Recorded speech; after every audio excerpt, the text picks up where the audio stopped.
Hey folks, it's A Automotive Reviews, and today we're going to have a look at the 2021 Ford Bronco 2 and 4 door model preliminary specifications.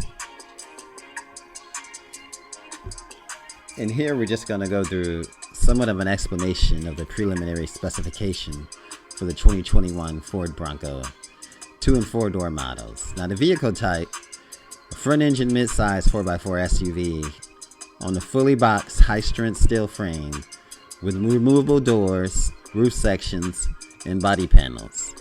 4-passenger and 2-door, 5-passenger, and the 4-door models available.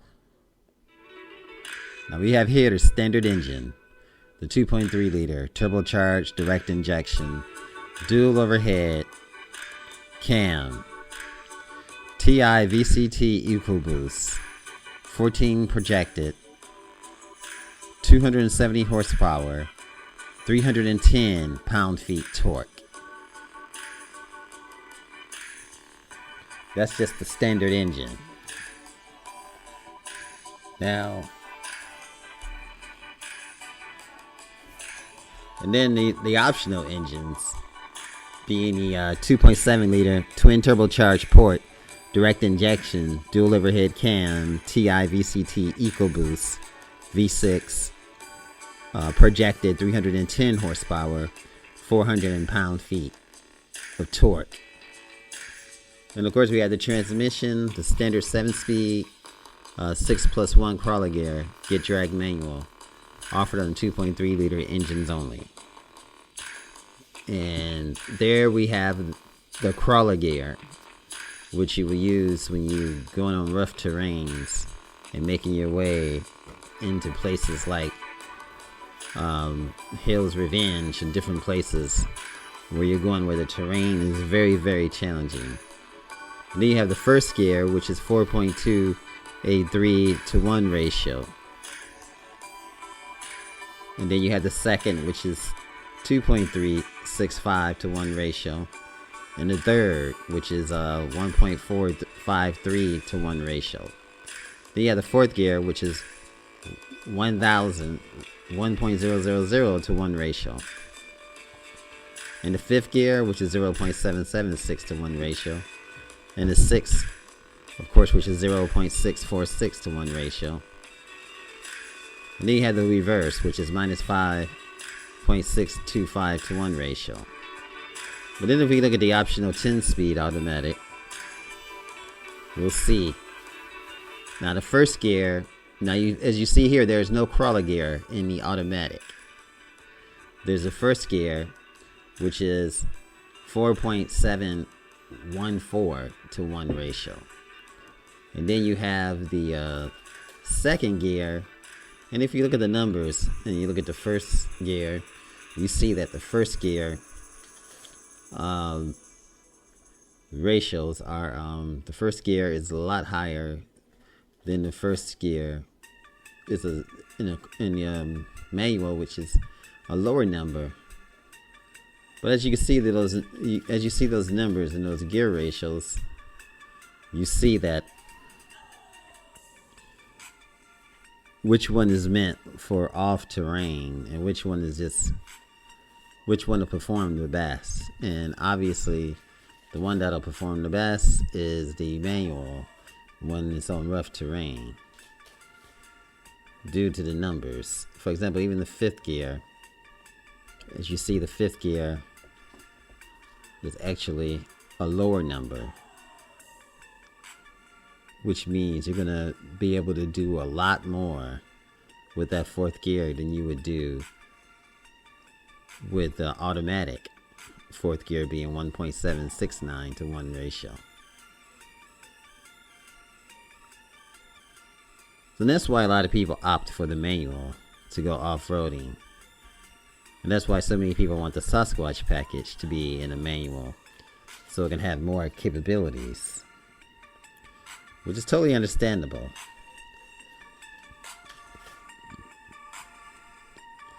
And you see the now the transfer case being the standard 4x4, part-time with selectable engagement, 2-speed electronic shift on the fly, 2.721 2 to 1, 2.72 to 1 low ratio. And it has the optional advanced 4x4 with the automatic on-demand 4H engagement, 2-speed electromechanical transfer case, 3.06 to 1 low ratio. Now, as you see here, the electronic shift on the fly, also known as ESOF, 2-speed transfer case, is the base part-time system that offers the drivers 3 modes to fit their driving condition plus neutral. And 3 selectable modes increase wheel torque to handle conditions like deep sand, steep grades, or heavy pulling. Which is nice about the 4x4 selectable engagement and being able to do it on the fly, which is quite nice, folks. Then you have the crawl ratio.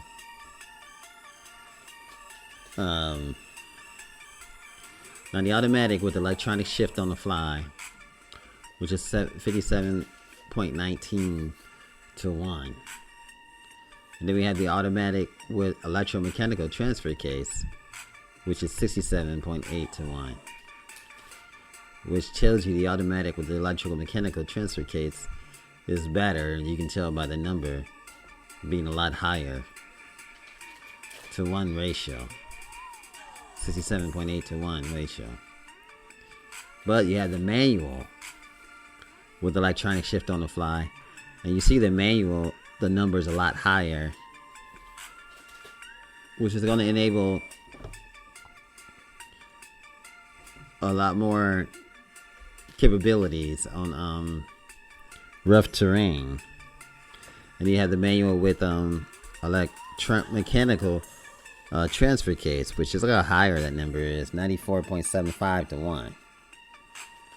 Now you see that you're going to be able to do a lot more with the electromechanical transfer case than the electronic shift on the fly. Oh boy, what will money buy? Fun. Fun is what it buys. Now the maximum ratios with high capability option packages is what these are. Now you have the differential. Now the rear axle Dana 44 Adventech, which is a solid rear axle with available Spicer Performa track electronic locking differentials. Then you have the front axle, which is a Dana Adventech independent front differential unit with available Spicer Performa track electronic locking differentials.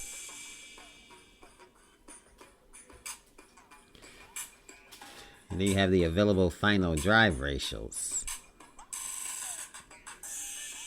And you see the first edition is not available, but the Sasquatch is always 4.70 to 1. And you look at the base, and the base and the automatic, the available final drives.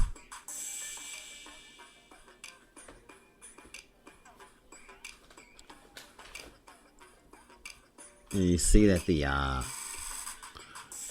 idea package is always going to be the Sasquatch package. Now a lot of people are going to want that, and I don't blame them. That gives you the most capability, and you're going to be able to have, you're going to be able to enjoy your SUV to its full potential and to its limits with the Sasquatch package.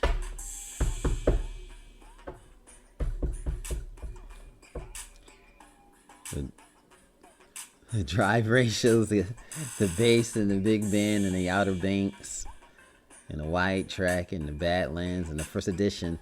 You have to choose the one that's, to your taste and to your liking. You don't need to get the best of the best, but if you can, hit the Sasquatch package. Now all the specifications are subject to change. And then you have the chassis, which is the front independent HOSS, High Performance Off-Road Stability Suspension. System with twin alloy A-arms and coilovers. This is nice, and especially if you're gonna be doing any runs in the desert and stuff like that, you're gonna want this, the High Performance Off-Road Stability Suspension.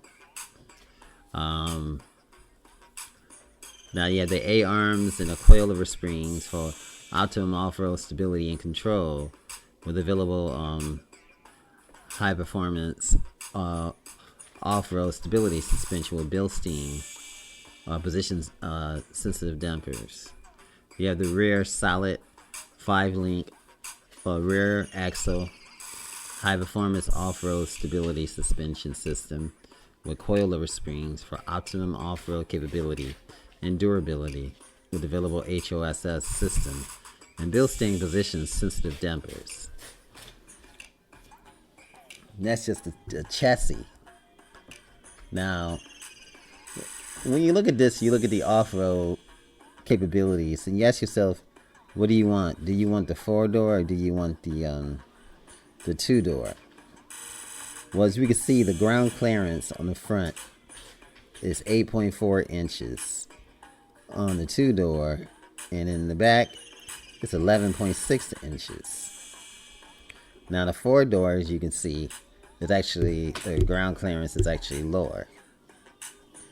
That makes you think. And then you have the suspension travel. On the suspension travel front and rear. Now on the front, the suspension travel being 200, and on the rear 215. That's the base, and that is in millimeters. And then you look at the on the Badlands, you see the same thing. Then you look at the 4-door, and you see that the suspension travel for the front and rear is the same. But if you're going to be doing a lot of off-roading and stuff like that, you're going to want the higher ground clearance. And so the 2-door is the ideal thing if you want to go to the super extreme. As you know what I'm saying. And then you have the approach angle. Now the approach angle, which means you're approaching like the rocks or whatever, the approach angle on the front being 35.5 and the approach angle on the rear being 43.2. Now that's the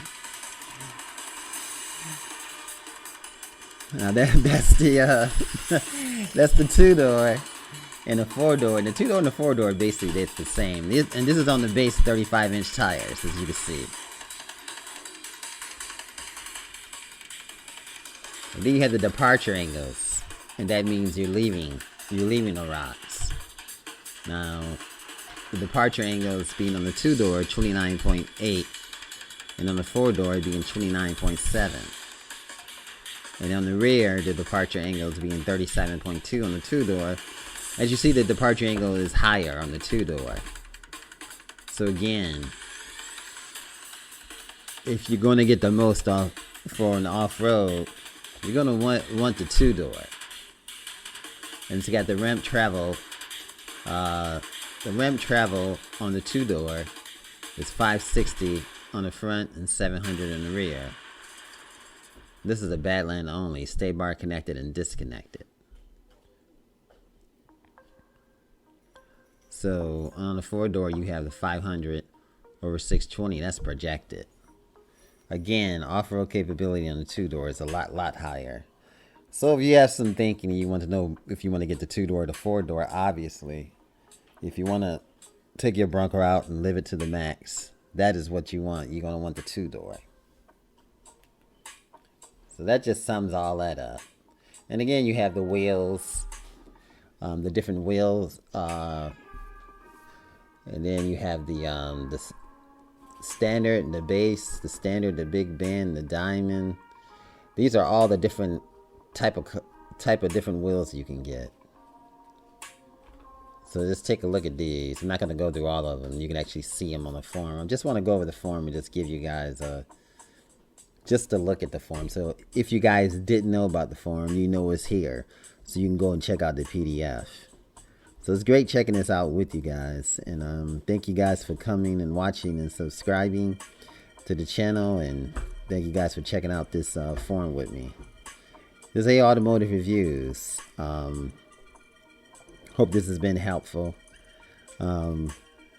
Remember, like, share, and subscribe. And if no one told you, I'm telling you that you are awesome and fantastic.